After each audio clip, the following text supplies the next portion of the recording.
కూటమి ప్రభుత్వం ఏర్పడి 2 ఏళ్ల పాలనాకాలం ముగుస్తున్న తరుణంలో వైఎస్ఆర్సీపీ దూకుడు పెంచుతోంది. కూటమి ప్రభుత్వాన్ని వివిధ రకాలుగా నిలదీసే ప్రయత్నం చేస్తోంది. నిజానికి కూటమి సర్కారు ఏర్పడిన తొలి ఏడాదిలో కూడా వైఎస్ఆర్సీపీ చాలా పెద్ద స్థాయిలో నిరసనలు తెలిపింది. ఈసారి రెండో ఏడాది సందర్భంగా మరింత విస్తృతంగా మండల కేంద్రాల వరకు ఆందోళన కొనసాగించాలి అని భావిస్తోంది. అందుకు తగ్గట్టుగా షెడ్యూల్ కూడా ప్రకటించారు. వైఎస్ జగన్మోహన్ రెడ్డి ఈరోజు నిర్వహించిన విస్తృత సమావేశంలో ఒక బుక్లెట్ను కూడా ఆవిష్కరించారు.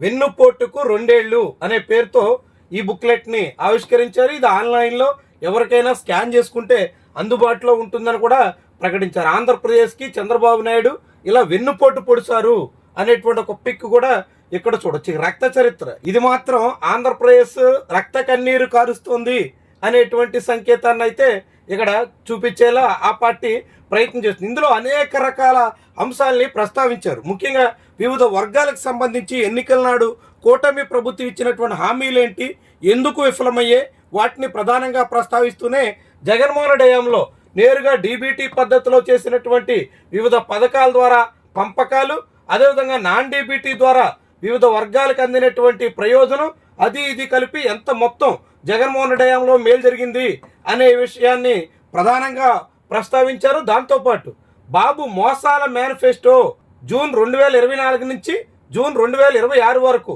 మేనిఫెస్టోలో ఆయన చెప్పింది ఏంటి, సూపర్ 6 అన్న దాంట్లో నిరుద్యోగ వృత్తి నెలకు 3,000, ప్రతి మహిళకి నెలకు 1,500 అంటూ అప్పట్లో పత్రికలో వచ్చినటువంటి యాడ్ మే 9వ తారీఖున 2024లో అంటే ఎన్నికల ముందు నాడు ఇచ్చినటువంటి ప్రకటన, అప్పట్లో అందరి మెసేజ్లు వాట్సాప్ రూపంలో పెద్దలు ఇచ్చినటువంటి మెసేజ్లు, వీటన్నిటినీ ఇక్కడ ప్రధానంగా ప్రస్తావించారు. మేము అధికారంలోకి వస్తే సూపర్ 6 పథకాలు అమలు చేస్తామని బాండ్లపై సంతకాలు చేసిన చంద్రబాబు, పవన్ కళ్యాణ్ అంటూ వాటిని కూడా ఇక్కడ ఈ బుక్లెట్లో ప్రధానంగా ప్రస్తావించారు. దాంతో పాటుగా వివిధ వర్గాలకి ఎంతెంత అన్యాయం చేశారు అనేటువంటి దాంట్లో సూపర్ 6లో బాబు షూరిటీ, మోసం గ్యారంటీ అంటూ ఇందులో ఆడబిడ్డ నిధి 2 ఏళ్లకు 36,000 రూపాయలు బాకీ, నిరుద్యోగ వృత్తి 2 ఏళ్లకు 72,000 రూపాయలు చొప్పున బాకీ, 15 ఏళ్లకే పెన్షన్ ప్రతి నెల 25,000 పెన్షన్లు కోత కోస్తూ 2 ఏళ్లకు 96,000 రూపాయల చొప్పున ఒక్కొక్కరికి బకాయి పెట్టారని,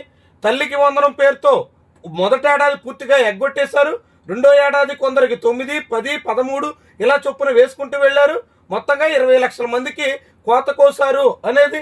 ఫ్రీ బస్సులో మొత్తం ఆర్టీసీలో 16 కేటగిరీల బస్సులు ఉంటే అందులో 5 బస్సులకు మాత్రమే 5 కేటగిరీలకే పరిమితం చేశారని, దీపం పథకం 2 ఏళ్లలో ఇవ్వాల్సిన 6 సిలిండర్లు అయితే ఇప్పటి వరకు 1-2 మినహా ఎవరికి ఇవ్వలేదని, ఇచ్చిన 1-2 సిలిండర్లు కూడా కొందరికే పరిమితం చేశారని, అన్నదాత సుఖీభవ మొత్తంగా 40,000 రూపాయలు ఇవ్వాల్సి ఉంటే ఇప్పటికీ 26,000 రూపాయల చొప్పున బాకీ పడ్డారని, 7 లక్షల మంది రైతులకైతే పూర్తిగా కోత కోసారని ఇందులో ప్రధానంగా ప్రస్తావించారు. వాటితో పాటుగా వివిధ అంశాలు, జగన్మోహన్ రెడ్డి హయాంలో విద్యారంగంలో అమలైనటువంటి విధానాలు, చంద్రబాబు వచ్చిన తర్వాత జరిగినటువంటి నష్టం, వాటన్నిటి గురించి ఇక్కడ ప్రస్తావించారు. దాంతోపాటు ఆరోగ్య రంగంలో ఆనాడు జరిగినటువంటి మేలు, ఇప్పుడు ఎంతో అన్యాయం జరిగిపోయిందన్నట్టుగా ఇందులో ప్రధానంగా చెప్పుకొచ్చారు. ఇక వ్యవసాయం పూర్తిగా సంక్షోభంలో మునిగిపోయిందని, ఇందులో అన్ని రకాల పంటల రైతులు తీవ్రమైనటువంటి అవస్థలు పడుతున్నారని ప్రధానంగా పేర్కొన్నారు.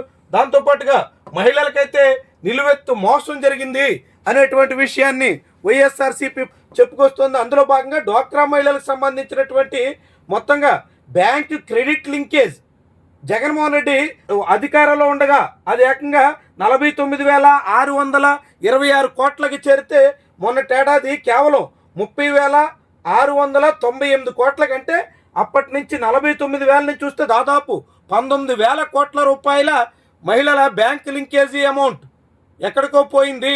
49,000 కోట్ల నుంచి 30,000 కోట్లకి పతనమైపోయింది. ఇదంతా మహిళా సాధికారత కాదు, మహిళలను చంద్రబాబు మోసం చేస్తున్నారని చెప్పడానికి ఉదాహరణ అంటూ ఆ పార్టీ బుక్లెట్లో డేటా సహా యూనియన్ బ్యాంక్ అధికారికంగా ఇచ్చినటువంటి డేటా సహా ప్రధానంగా ప్రస్తావించింది. ఇక యువతకు చంద్రబాబు దగా చేశారని, ముఖ్యంగా ఇప్పుడు డిఎస్సి 2025 అంతా దగా అని, కేవలం నిరుద్యోగ వృత్తి పేరుతో అన్యాయం చేశారని, జాబ్ క్యాలెండర్ అన్నది గాలికి పోయిందని, ఇట్లాంటి విషయాలన్నింటినీ కూడా ప్రధానంగా ఇక్కడ పేర్కొన్నారు. మెగా డిఎస్సి కాదు, మోసాల డిఎస్సి అంటూనే ఉద్యోగులకు చంద్రబాబు దోకా ఇచ్చారు, తీరని అన్యాయం చేశారు. ఐఆర్ ఇవ్వలేదు, పిఆర్సీ లేదు, డిఏ ఎప్పుడు వస్తుందో తెలియదు. కనీసం ఎటువంటి ఉద్యోగుల సమస్యలు పరిష్కారం కాకుండా తీరని అన్యాయం జరుగుతోంది. ఇక లా అండ్ ఆర్డర్ పూర్తిగా జంగిల్ రాజుగా మార్చేశారు రాష్ట్రాన్ని అనేటువంటి విషయాన్ని కూడా వీళ్ళ బుక్లెట్లో పేర్కొన్నారు. దళితులపై చంద్రబాబు దమనకాండ, ఆక్వీడ్లో దళితులకు అసలు ఎస్సీల ఓట్లు మాకు వద్దే అని చెప్తూ పూర్తిగా దళితులను అన్యాయం చేస్తున్నారు. రాష్ట్ర వ్యాప్తంగా దళితులపై మొత్తం తెలుగుదేశం పార్టీ గూండాలు అచ్చెలకు తెగబడే దిశలో పరిణామాలు ఉన్నాయి అన్నట్టు ఇందులో ప్రధానంగా ప్రస్తావించారు.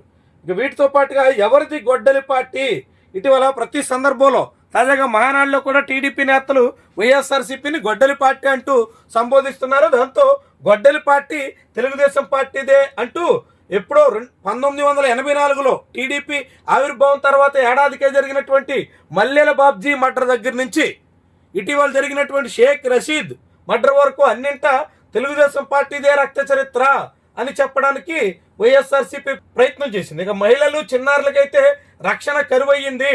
రాష్ట్ర వ్యాప్తంగా టీటీడీ చైర్మన్ బిఆర్ నాయుడు దగ్గర నుంచి తెలుగుదేశం జనసేన పార్టీ ఎమ్మెల్యేల వరకు ఎవ్వరూ హద్దుల్లో లేరు, ఇష్టారాజ్యంగా సాగుతున్నారు, మహిళల్ని వేధిస్తున్నారు అనేటువంటి వ్యవహారిక హిందూ ధర్మంపై చంద్రబాబు దాడి చేస్తున్నారు అంటూ మొత్తంగా కడప జిల్లాలో కాశీనాయని ఆశ్రమం దగ్గర నుంచి తిరుమల పరకామణిలో జరిగినటువంటి వ్యవహారాల వరకు అన్నింటినీ ప్రస్తావించారు.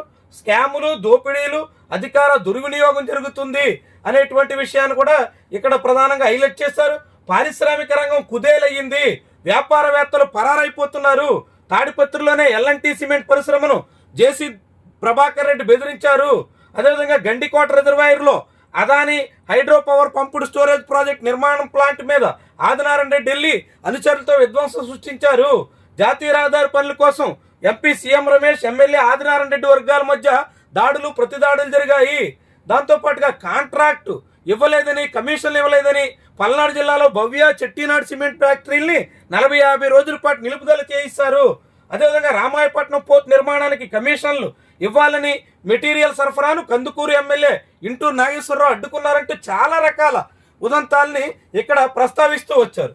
ఇక పోర్ట్లు, ఫిషింగ్ హార్బర్లు అన్ని ప్రైవేటు పరం చేస్తూ అడ్డగోలుగా భూ పందారం నడిపిస్తూ పవన్ కళ్యాణ్తో సినిమా తీసిన నిర్మాత కూడా వార్వకల్లులో ఈ మొబిలిటీ పార్క్ పేరుతో ఏకంగా 1000 కోట్ల విలువైన 1200 ఎకరాలు 201 కోట్ల రూపాయలు పెట్టుబడి పెట్టే పేరుతో ఇచ్చేశారు అనేటువంటి విషయాన్ని కూడా ఇక్కడ ప్రస్తావించారు. దాంతోపాటుగా రాష్ట్రం అప్పుల కుప్పగా మారిపోతుంది. పెద్ద మొత్తంలో రాష్ట్రంలో 3,40,000 కోట్ల రూపాయల్ని ఈ 2 ఏళ్ల కాలంలోనే అప్పులు చేశారు. అందులో 1,80,603 కోట్లు బడ్జెట్లోనే ఆర్బీఐ అప్పులున్నాయి అంటూ కూడా ఇక్కడ ప్రస్తావించారు. ఇక సుపరిపాలన అంతా కూడా పోయింది, బాబు వైరస్ పట్టేసింది అంటూ అనేక రకాల అన్యాయం జరుగుతుందన్నట్టుగా 16 పేజీల బుక్లెట్లో వైఎస్ఆర్సీపీ పేర్కొంది. ఇలా వివిధ అంశాల్ని ప్రస్తావిస్తూ వివిధ తరగతుల సమస్యల్ని హైలైట్ చేస్తూ ఎన్నికల హామీలు అమల్లో కూటమి ప్రభుత్వం మాట తప్పింది. దాంతోనే 2 ఏళ్లగా ఈ కూటమి పాలన వచ్చిన తర్వాత ఏపీకి 2 ఏళ్ల వెన్నుపోటు అంటూ వెన్నుపోటుకి 2 ఏళ్ళు అనేటువంటి కార్యక్రమానికి పిలుపిస్తుంది. ఏమైనా వైఎస్ఆర్సీపీ ఇప్పుడు దూకుడు పెంచే దిశలో ఉంది. అదే సమయంలో జగన్మోహన్ రెడ్డి కూడా కూటమి 2 ఏళ్ల వెన్నుపోటు అనేటువంటి కార్యక్రమాన్ని తానే స్వయంగా పర్యవేక్షిస్తానని, ఏ మండలంలో ఏ నియోజకవర్గ ఇన్ఛార్జ్ ఎంత మేరకు నిర్వహించారో అన్నింటినీ తాను పరిశీలిస్తానని చెప్పడం ద్వారా పార్టీలో పరిస్థితిని కూడా చక్కదిద్దే ప్రయత్నం చేస్తున్నట్టు కనిపిస్తుంది. మొత్తంగా ఏమైనా వైఎస్ఆర్సీపీ దూకుడైతే పెంచే ప్రయత్నంలో ఉంది.